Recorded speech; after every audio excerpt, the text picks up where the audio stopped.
G'day and welcome back to the to Torment, Tides of Ranmenera. Last time around we finished talking to everyone we could in the marketplace. There is a couple of quests, like there's still one quest or so that I don't think is even noted here, but the Nick Demeron, we completed at least one part of it, but I think there are other things we could potentially do. I'm not sure if we've locked ourselves out of them. We also got Tiber and completed his quest with Reese, at least for now. And now we're moving on to Sega's Cliffs. So let's see what we got around here. Can we talk to the cultist? Nope. Yes, child. Here is a crashed airship. Let's talk to Eritis. Yes. And just have a look at things around here. Okay. Airships are known to be almost nearly uncrashable due to their leisurely cruising speeds and simplified controls. This crash must have taken a rather unique confluence of events to occur. The first thing you notice about this wiry young man is the golden haze, the glow that surrounds him. It sparkles in his eyes and gives his easy grin a warmth you can feel right down to your gut. He spots you and straightens. I know what you're thinking. How in the world did you survive that crash, Eritis? The answer is, as it always is, backflips. But hold on. How did you know my name? Never mind. Not important. Of course you know my name. I'm Eritis. He plants his hands on his skinny hips and beams. This adventure is going nowhere. We are standing still. It is beginning when? How did you end up crashing the airship? I'm glad you asked. This is somewhat of an understatement. He looks ecstatic. I was climbing Cliff's caravanserai to see how impossible it was when I saw a star falling towards a reef. He raises an earnest finger. I knew right then that finding that star was my destiny. He runs his hands through his curls. But what was I going to do? Climb down? Boring. I already did the other way. Walk? Walk? Worse. Far worse. No fun at all. Tell him about the backflips. No one cares about the backflips. Tell them. Then I saw the airship docked over my head. I raced on up, borrowed the ship, and pointed it right at the reef. I don't know what happened next. Despite my expert piloting, the airship steered itself directly at the cliffs. I had no choice. I landed it as fast and as hard and as safely as possible. He shakes his head. I never did find that star. At this point, someone else has found it, and it's their destiny now. You're in luck. That falling star was me. No! Eritis shouts, overjoyed. Yes, really, it was you? He grabs you by both shoulders. This is fate. You were meant to travel with me. You have to. Don't say no. They will lead us to glory. They will lead us to pain. Join them. Join them.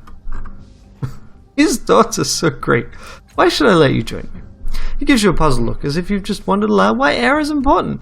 I'm an adventurer. I thought I told you. Adventure happens when I'm around, and you'll get to be part of it. But you'll have to keep up. Where we go swiftly, strongly, and most of all, handsomely. He leans in conspiratorially. Until you get handsome, I'll cover for both of us. Yeah, I want you to join me. Of course you do, and I'm ready. I'm always ready. Can I talk to him about his strange thoughts now? Is there more danger? So be it. You catch Eritis staring at the sky with a distant look in his eyes. His strangely pale skin is nearly bronze in the golden glow surrounding him. I should climb a building. No, a tower. And jump off the top. Should it be on fire? Yes. Yes and yes. Yes, yes, and yes. The hero's losing focus. Who cares? You're actually thinking of setting buildings on fire? No, not today anyway. We have things to do. I'm just planning ahead for things get boring. Yes, I have to be moving. Boring seconds turn into boring minutes and entire hours where nothing happens. And then you're dead of old age, he says, wiping away tears. But you're not here to talk about me, or are you? I have some questions about you. Keep hearing voices in your head telling you what to do. A loud one and a quiet one. The glow abruptly fades from Eritis. He looks older, plainer, exhausted beyond endurance. What? No, come back, he'll wake up, she hears us. We told you. Then the golden light returns, and a savage explosion of radiance and heat driving you back. Eritis regards you calmly from within the pulsing nova. He is so beautiful, it hurts to look at him. I have no idea what you're talking about. A clever evasion. Now convince her she's not interested in this. Let's talk about something else now. You aren't interested in this. His voice is dull and dreamy. His eyes wander about your face without seeing you. Then the glow recedes like a retreating wave, and Eratus blinks. He sees you looking at his way, then looks behind him to see what you're staring at. What happened to you? What is that glow surrounding you? I don't see anything. What happened to you when I asked about the voices in your head? You never asked about the voices in my head. I would have remembered a crazy question like that. Where do you come from? I came out of the west, traveling day and night to escape the hired killers hounding my every step. That's not what I meant. Where did you come from originally? From the storms of the south at first. I think I was only an outline in the dust clouds, and then I emerged, swords in hand, cape swirling. You should have been there. I don't think you're understanding me. Where were you born? It's a strange question. Babies aren't interesting. You're asking when I realized I was a hero. Now I'm trying to figure out your literal place of birth, Eratus, where you grew up. Who knows? Who cares? Heroes come from villages, so that's probably where I'm from. A village. I've never heard the name Eratus before. What does it mean? Names mean things? I thought they were just there to put words on faces. It should mean fast, or possibly handsome, but I have no idea. Do you know what your name means? He says, turning to other companions. Treasured array, Callistege says, without a pause. Lovely, isn't it? Yes, I hope mine doesn't mean something disgusting like box of greasy meats or dirty pants. You'd be embarrassed to be seen with me. We certainly wouldn't want that. Hold on. This sounds like an exciting quest to set off on someday. He writes furiously, a tongue peeking between his teeth. Discover secret meaning of name. Done. Okay. That's really cool, and that actually makes me want to have him along with me way more. Because, he's deeper than I anticipated, which is definitely unexpected. This woman glares at the air above her head, her fingers fretting with a single bead in a long, peculiar chain of them. A low, angry muttering resolves into words as you get closer. Foolish girl, doesn't matter what you were, but the past is a land populated by wet-eyed nitwits. Nay, what matters is where you are, and what you be. Are you talking to me? She blinks at the empty air, and her hand steals to a metallic, many-faceted bead near the end of the chain. May as well be, she says, nodding. Mother Timar's knows you, girl. Born in falling, you were. Born in flame, shreds of your smouldering coal, steaming through the air. When you struck ground, your bead first went cold, then hotter than a mother's hatred. She spits and shakes her head. Scarcely born you are, already tangled in the past, seeking answers when you should be making your own. My coal? Aye, you fell from the blue womb of the sky, and your speed set the coal around you alight, scattering flaming bits across the city. Snatched one for myself. Still have it, in fact. You're confused, but that'll change. You'll have your feet under you soon enough. Not all my children are as lucky. This one, she shows you the bead she was speaking to before you arrived. It's carved in the shape of two overlapping spheres. Something's eating her memories, her thoughts, even her name. She calls herself loss of self, and she's going mad. Set her back on the path for me, girl. Do that, and I'll return your call to you. Improve from me art, and stronger than when you lost it. Where can I find her? She's... She closes her hand around the bead, staring at his face. In Cliff's Edge. Look around. You'll find her. How can I help her? Haven't been listening, girl? Don't help her. Convince her to help herself. I'll do what I can to help her. Farewell. I mean, there's probably more to talk to her about. This guy wants us to deal with stitches. Let's give him a chat. Lord Vuntgen. Declaiming to the cloud is a well-dressed but sickly-looking man, short, dumpy, and an unhealthy shade of yellow. Despite this, is the proud demeanor and stentorian voice of a much larger man. He booms at you as you approach. Oh, another likely lady. Excellent. The people have called for deliverance from this ravaging Stitches, and a hero has answered. Most courageous of you. You are all heroes who stand up in the face of conflict.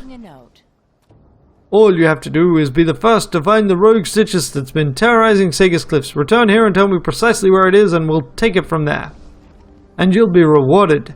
I promise you, as the head of a slave family, I'll owe you a favor, and my favor carries a good deal of weight. What the fuck is the Stitches? Of course, knowing the enemy is the first step to defeating it. So, what is it?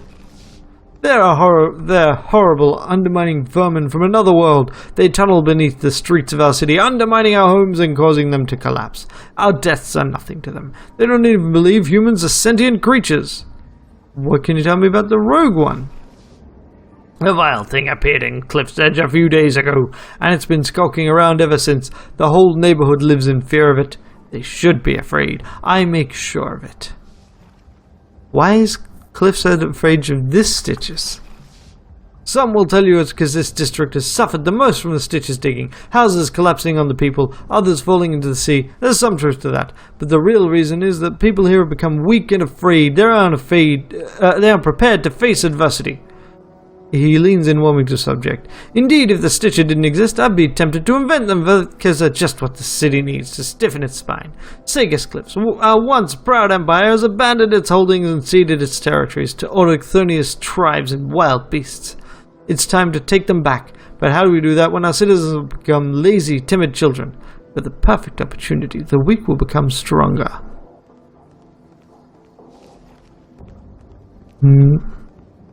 So, let's see. But empires only serve the interests of a lucky few. Most people suffer and gain little in return. And how much more would they suffer without an empire? The empire serves all, even in the least in a strong civilization, is the better off than the best of a weak one. Sagas Cliffs had an empire? Indeed, we held all the lands from here to Onu's Unagran, and that was before the slave uprising that brought the slave families to power. Some of us seek to reclaim what we lost. Oh, to live in that age. Sagas advanced so quickly back then. What about some other questions? Who are the slave families? He puffs up with pride. We are the descendants of slaves who rose up with Chile the Great. They smashed the oligarchs who ruled the city and replaced their despotism with fair, egalitarian leadership, creating a city where anyone can achieve anything if only they try.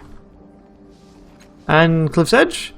Alas, I rarely pass through these miserable streets, so I know little about them, but I go where my city needs me. That's nice. All right. Let's go north. Ooh, these have names. I didn't think they had names before. Let's have a look at this. A fallen pile of wood and stone marks the place where a house once stood. That's it. Can't do anything with it just yet. Okay, fine. Gudomo. Come on. Ah. Surprise briefly registers in the cultist's face when she sees you, then she slightly inclines her head in respect. Greetings, beloved vessel. How may I help you?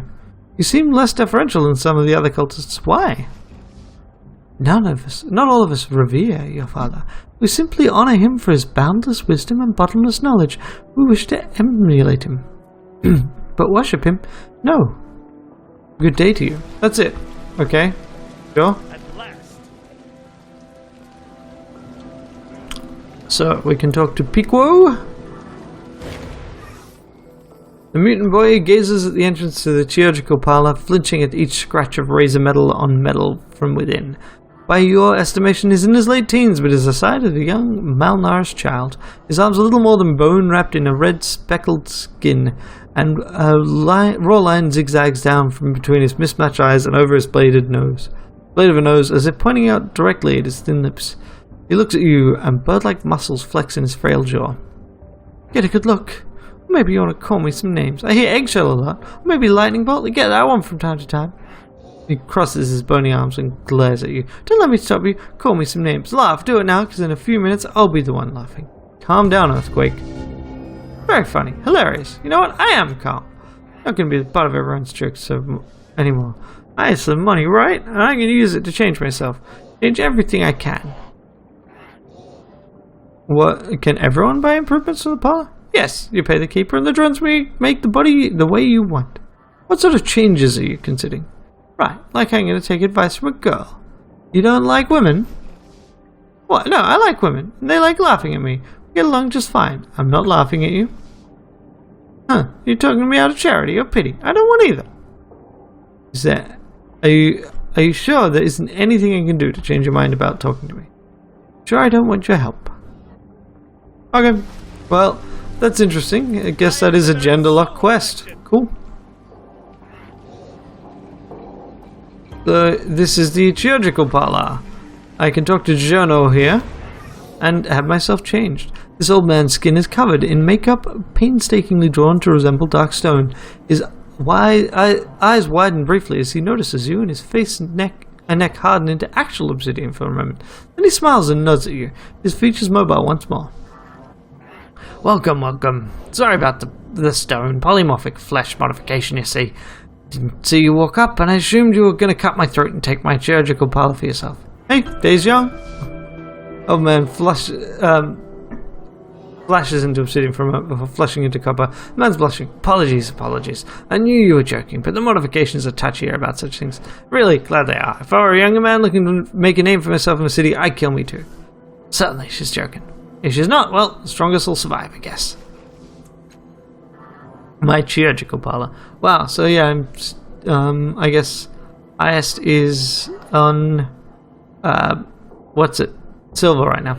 My chirurgical parlor is a marvel of the prior world. You see, just pick an item or service and pay my outrageous fees, and after only a short to long period of fairly safe but indescribable agony, you walk away with some horrible Numenera bits whirring away inside you.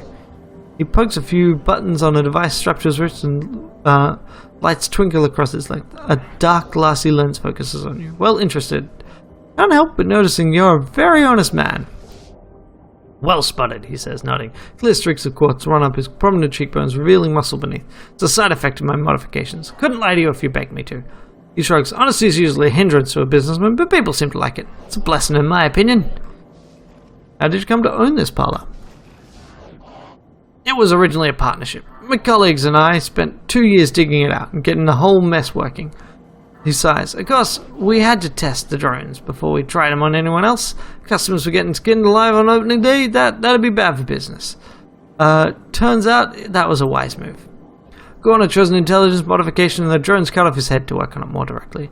Mior picked strength, and the drone sliced off her arms. They defaulted to sever in those days. He smiles fondly. Anyways, 6 partners later, I was the sole proprietor. I worked out the kinks, and here we are with no fatalities in months. No fatalities in months. Well, the strongest survived. Of course, it might not have been me, but, well, it was. Let's see what you got. Of course, he says, tapping a few buttons on the broad device encircling his wrist. The lens beams a cone of light directly onto your eye, which immediately begins watering. Blinking, you see a menu of items seemingly hanging in the air. An artificial eyeball? Really? Very popular item. The meat ones wear out so quickly. This one never does and lets you spot things normal eyes miss. All it takes is a one-time cost of 110 shims. An incredibly unpleasant operation. No thanks? Numenera Analyzer sounds safest? It's quite safe. Most of the time. 3 out of 5 cases. The procedure couldn't be simpler. The drone simply saw your skull open, shove an implant in the right spot, and seal everything back up again. Once they do it, the implant will help you to identify the purposes of unknown Numenera. Costs 95 shins, so it pays for itself. I'll take it. The drone's metallic arms pin you in place. You hear a circular saw spinning faster and faster. Well, you can't claim Jono didn't warn you. The blade clips through your skull in a heartbeat, and the pincers pry loose cap aside. You're distantly aware of the struggling against the drone's unyielding arms before a metal spine jams itself into your brain. Everything goes white. After mending your breached skull, the machines release you. You stagger but keep your feet as the implant begins humming. Swirls of text stream past your vision as the thing comes to life. Interesting little thing, isn't it? Does get puzzled by larger Numenera, but should be able to handle most smaller things you find scattered around. So that does HP damage, but hey, we got a new ability, Numenera Analyzer. Let's see the list. What are blood nanites? Quite simple. Drones fill your blood with millions of tiny machines that promptly begin devouring you alive until they learn to differentiate between your body and everything that's not meant to be there. After that, they'll do their best to purge toxins and illnesses from your body with every pump of your heart. In case it wasn't clear, this one's really gonna hurt. 95 shins. Paid in advance, please. No thanks? Encroaching darkness? Beguiling name, isn't it? Glad you like it, because I'm not sure what it does. It's a living creature, crawls around in your body while you sleep. Eventually, it takes root into your nervous system, does something. Could be bad, could be good, could be both. Certainly won't be boring. 100 shims. No thanks? Your loss. The jagged memory. This is a tricky one. The mesh that fuses with your skin, leaving jagged marks like tattoos. When you attack, you'll always hit your enemy's old wounds, even if they weren't there before. Told you it was a tricky one. Yours were 110 shims. And the clawed gauntlets? I knew that'd catch your eye. We plant long hollow rods in your forearms with steel blades sheathed inside. Just flick your wrists and they pop out, surprising anyone who mistook you for unarmed. 125 shims for the weapon and work both. No thanks? So, I want to get Encroaching Darkness. I also kind of want to get the Artificial Eyeball. I'll take that darkness. Drones close in, opening various underhatches. Tendrils plunge out of the cavities, winding around your head. Icy, oily daggers plunge through your spine, worming way down your arms and legs. Your muffled screams sound very far away. I can't die. Ooh. Yeah. The tendrils abruptly unwind from your face, leaving you gasping for air. You lie still for a moment, feeling your new tenant writhing through the dark channels of your body, leaving tangled brands on the surface of your skin in its wake. Do you know, you're the first person to buy this enhancement. Well, I say enhancement. I'm not really sure, as I said. May interest you in anything else? Not right now. I'm not in great shape. So, do they just show up as abilities? As fettles? No. Character sheet. Encroaching Darkness. Heals 8 points of health once a day. Okay. And, Innovate. I already had that one. Numenera Analyzer gives us a boost on Law Machinery, Law Mystical, and Law Natural. And we'll probably come back for the Artificial Eyeball, because, I mean, if I can't replace bits of my body with cool things, I don't know what I'd be doing. I mean, just what would you do when you're offered that option? Okay, so let's see. Done right. If I look at this, can I do anything with it? This silent and ancient machine casts a long shadow. As you study it, your breath stutters in your chest and your hands shake. You can't help feeling as if you've stood in this exact spot before. Try to remember why this machine feels so familiar.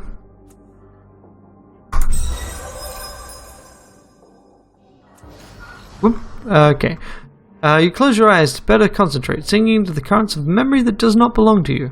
Release the body you're in, and you hear the thunderous heartbeat of the operational generator calling you from across centuries. You open cold, focused eyes, ignoring the screams, the drifting tangles of black smoke. Your attention is solely focused on the health of the machine's heartbeat. You reach into the hissing guts of the generator, adjusting and tuning, hoping. The heartbeat fades into the past. Your hand, your body's hand, rests on the rusty surface of the long-dead generator. Your hand slips over the cobbled-together components and greasy cables, the buttons worn by frequent use. It's a strange accomplishment, this machine, clumsy but deft, amateurish but masterful. Only a brilliant mind could have melded so many disparate elements into a functional device. Unfamiliar memories whisper to you. This device was used, though you don't know how, to generate a field that unmoored everything within it. Within it from time itself. Okay. Your fingers scrape a rough patch. Lifting them, you see a circular symbol etched onto the side like a maker's mark. As you wish. Okay, let's loot this building. Hey, that gives me enough shims. I'm just gonna go and buy a new eyeball. We shall see. Although first... Encroaching Darkness. Much better. There we go. Show me a list of items and services again. I'm probably going to regret this, but I'd like to consider getting the Artificial Eyeball. You won't regret it. Well, you might during the procedure, but afterwards, you won't regret it. I'll take the eye. A drone holds your head mercilessly rigid while another approaches, claws outstretched. Pluck! Your head is screaming at you, and you're pretty sure you're screaming back. A third drone, a gleaming blur behind the pane, approaches with a new eye gently grasped in its claw. Chunk. The drone releases you. Groaning and clutching your head, you feel a new eye squirming into your socket, connecting with the nerves there. Then the pain stops. You study your hand, noticing a scar on your hand you've never seen before. Amazing, isn't it? Do you need of anything else? Nope. Gain new ability, Artificial Eyeball. So yeah, Artificial Eyeball. Hey, just one free level of perception. Sweet. I mean, yeah, I've got no complaints about that.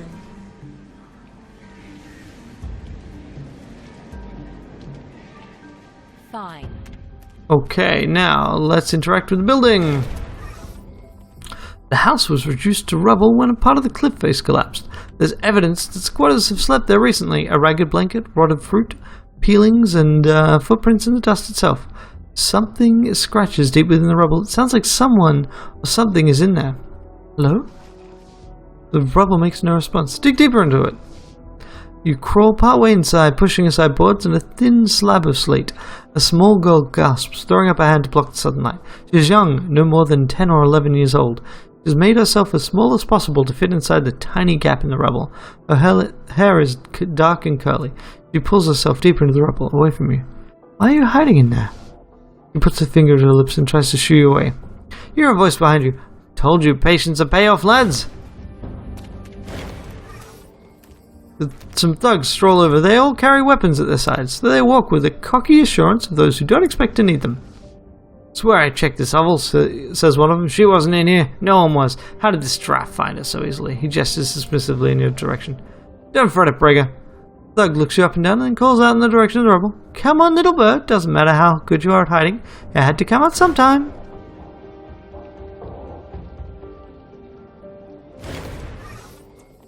The girl huddles behind you, keeping between her and the thugs. Even so, it's obvious she's not so sure about you either. Don't let them take me, please. Do you know this girl? Of course we do. The little urchin ran away from her home. Her mother asked us to find her and bring her back safely. Where, exactly, are you going to take her? Her mother's waiting for her in Circus Minor. She's sick with worry. She can't live without her baby bird. No, they're bad men. They want to steal me. Kidnappers? Well, now that's just crude. We're delivery men, that's all. The means and motivations of our employers ain't none of our business. But alright, yeah. There is a slaver who'll put up a fine bounty if we bring him back. It's all legal and none of your business. Best you stay out of it. Besides, it's not like he says the words kindly, but his colleagues' hands are on their weapons. Not like I want to work for slavers, but jobs are scarce as it is. You can't take me.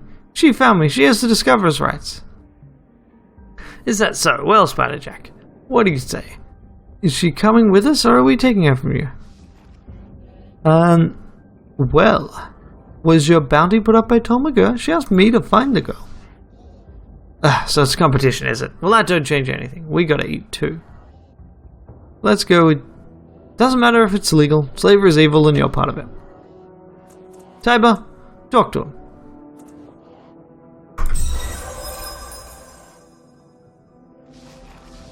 Skist. Fine, I'm out.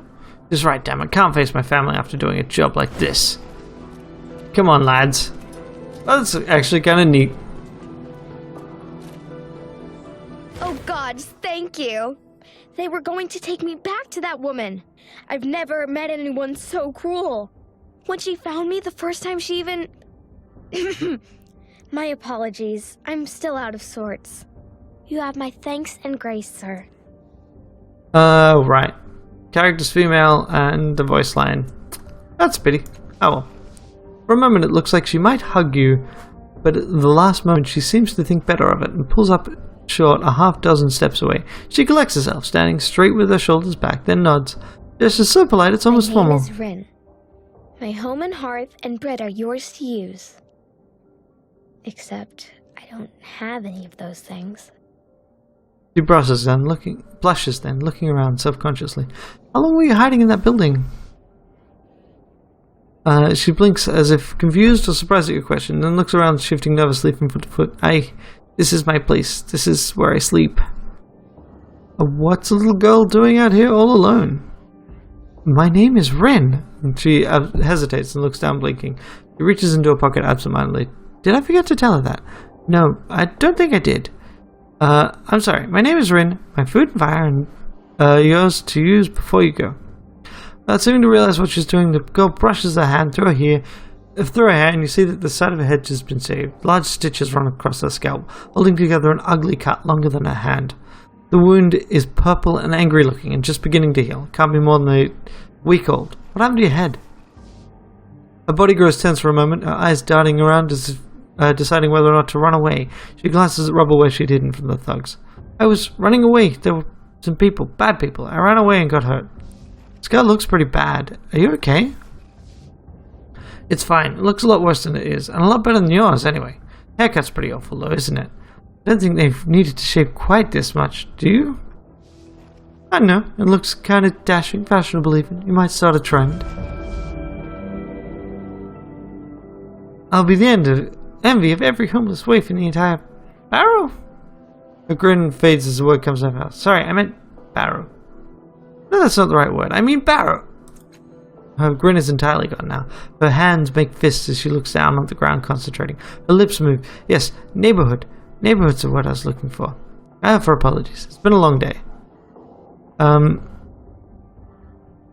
Who stitched your head up after you got back together? I don't remember what happened, but I got away, and I ran, and I ended up here. Is there anything I can do to help? I don't know. I'm pretty good here, unless you happen to have any spare food you aren't using, or water, or a blanket, or a new bed, or a house, or, you know, anything at all. She starts out talking with a playful smile on her face, then her eyes well up. Her voice stays cheerful, even as the tears are running down her cheeks.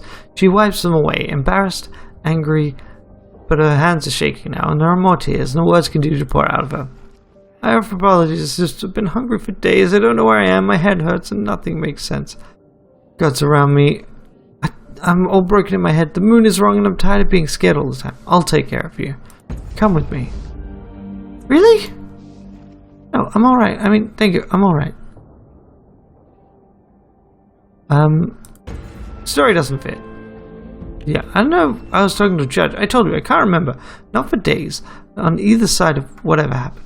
I'm sorry, Rin. I was just trying to help. It sounds like you've had a rough couple of days. Oh, it's not all that bad. I found some shimmery berries today. That means I get to play. I wonder if this will poison me later. That's always exciting. What people were you running from?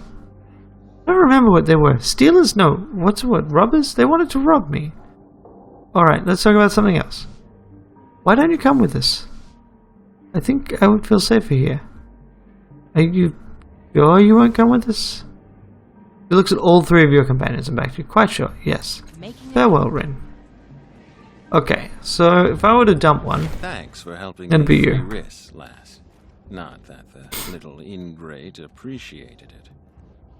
Do you think he'll make good on his threats? Should we be watching our backs?